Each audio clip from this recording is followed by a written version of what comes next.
ABCD est un parallélogramme de centre O, c'est-à-dire le point de rencontre de ses diagonales. On nous pose un certain nombre de questions. D'abord, le vecteur AB. Est-ce que l'on peut déterminer sur ce schéma un vecteur qui soit égal au vecteur AB? Alors voici le vecteur AB, et on voit tout de suite que le vecteur DC est égal au vecteur AB. Pourquoi? Parce que ABCD est un parallélogramme, et donc les vecteurs AB et DC, si on les considère, la direction de AB est la même que la direction de DC, parce que les droites AB et DC sont parallèles. Le sens de A vers B, de D vers C est le même aussi, et la longueur de AB est égale à la longueur de DC, c'est-à-dire que la norme du vecteur AB est égale à la norme du vecteur DC. Donc, les vecteurs AB et DC remplissent les trois conditions nécessaires pour que deux vecteurs soient égaux. AB égale DC. BC égale AD selon les mêmes principes. AO égale OC.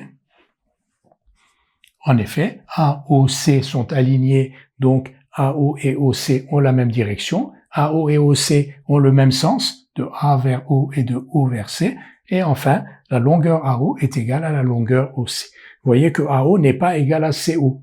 AO, le vecteur AO n'est pas égal au vecteur CO parce qu'ils n'ont pas le même sens. Ils ont des sens opposés. L'un de A vers O et l'autre de C vers O. OD égale BO. Maintenant, on nous demande un représentant de OA ayant pour origine C, c'est-à-dire on cherche un vecteur qui est égal à OA et qui a pour origine C. Un vecteur qui est égal à OA et qui a pour origine C, donc CO. Et enfin, on cherche un représentant de DA ayant pour origine B, c'est-à-dire un vecteur qui soit égal au vecteur DA et qui ait pour origine B. Et là, on est obligé de prolonger CB pour obtenir ce représentant.